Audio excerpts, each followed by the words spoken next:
There is a shiny I've always wanted since I started my journey in Paldea. After hatching 4 shinies, I gave up on hunting it, because the shiny I wanted wasn't just shiny, it was also female.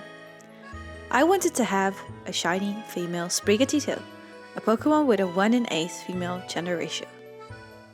When I gave up on hunting for a shiny female Sprigatito, it was because it was getting a community day in Pokémon Go. I got my female shiny Sprigatito easily, but it never felt quite earned, and that is where my wish ended. There wasn't going to be anything special about a shiny Sprigatito in a normal Pokeball, so I forgot about my wish and kept running around Paldea with my female starter, Phantasmiao, who never once left my side. But then it happened. A new raid event was announced for Scarlet and Violet. It was time to take on a mighty Meowscarada, a 7-star Terra raid then. If I managed to defeat this mighty Meowscarada, I could catch it in any Pokeball I wanted. I get to the raid den. I have no plan, and I do not want to trade a new Pokemon. I browse through my raid Pokemon, and my eyes land on Toxicity. With this, I should be able to make it. I fail. So I try again. This time I use a little bit of strategy and take it down with time to spare. I do not need to deliberate what Pokeball to use and throw a Love Ball. I give the Meowscarada the nickname Veronica and add her to my party together with my German Ditto. Having a Ditto with a different language increases my chances of hatching a shiny to 1 in 512. With step 1 complete, all that awaited me now was eggs. I start off collecting eggs just outside of Los Platos. I start a picnic, make a sandwich, and wait. A 30-minute sandwich gives me about 60 eggs. Hatching all 60 eggs takes me a little under 40 minutes, so I keep gathering and hatching eggs, bumping into NPCs, walking around Los Platos as I do so. After hatching 534 eggs without a shiny inside, I move my hatch location to a place without NPCs. At the tower in El Frenada, where you battle the psychic gym leader, I can spin around with Miraidon to my heart's content. Now, this is a great area to hatch eggs. And so, after 845 eggs, my first shiny Sprigatito shows up. A jolly male Sprigatito, I give the name Boots. Not even halfway to odds, at 182 egg hatches, the next shiny Sprigatito arrives.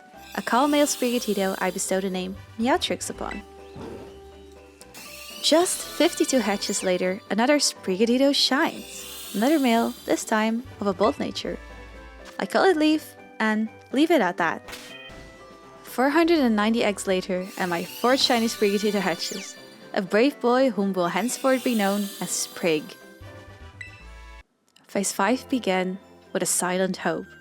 A hope that a shiny female Sprigatito was going to show up soon. Instead, I was stuck hatching eggs. As the numbers kept creeping closer and closer to 1,000, I put the shiny hunt on hold. I distracted myself with shiny Paradox Pokemon, all the while thinking about a shiny female Sprigatito I just couldn't find. Maybe they weren't meant to be. Maybe I was asking too much. No, she had to be out there. I wasn't going to give up. Not again. I booted up my newly acquired Switch 2 and got to hatching. The number kept growing, first 1,000, then 1,100, until finally I saw the sparkles. At 1,125, he showed up. A gentle boy named Feline, after the cat companions from Monster Hunter. Still slightly traumatized with the length of Phase 5, I continue hatching eggs in El Frenada. 470 hatches later, and my 6th shiny Sprigatito comes into existence. A bashful boy I decide to keep in his egg. I will hatch it later at a cool location. Oh, wait, that's way too quick. Just 35 hatches and another male Sprigatito sparkles. A careful little kitten that gets stuffed back into his egg. One day, he'll be born again. I hatched a total of 3,207 eggs. My eyes started to spin along with Miraidon. For my sanity, I had to find a different location. I needed to relax. Now this is what I call relaxing. While Veronica and Ditto worked hard on whatever they had to do to put those eggs in my basket, I just stood there.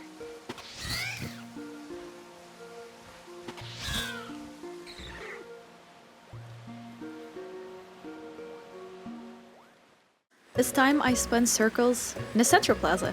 Hopefully this won't cause an accident.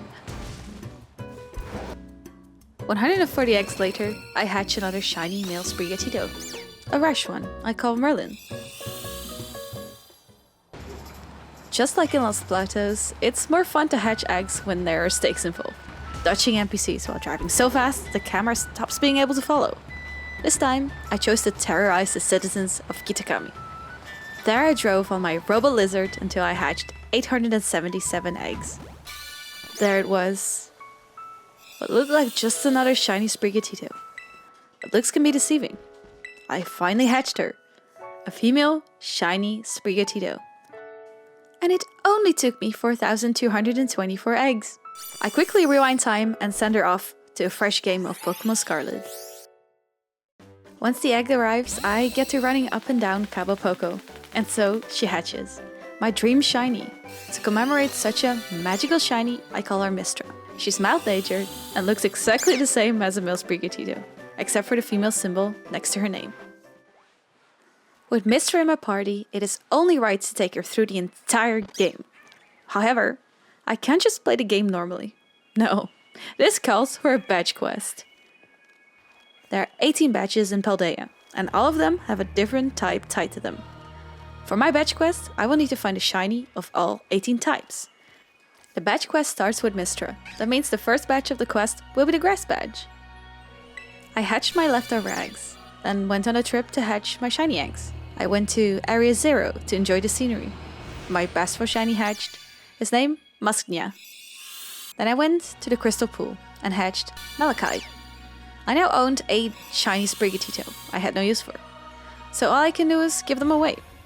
If you want to adopt one of these shiny Sprigatito, check the pinned comment on this video. And that's how I hatched over 4,000 eggs to get a shiny female Sprigatito. Thank you so much for watching this video. Subscribe to my channel if you want to see more videos. I mostly post TCG videos, like the one on the screen now, but I have a huge backlog of shiny hunts to make videos out of. See you in the next one. Bye!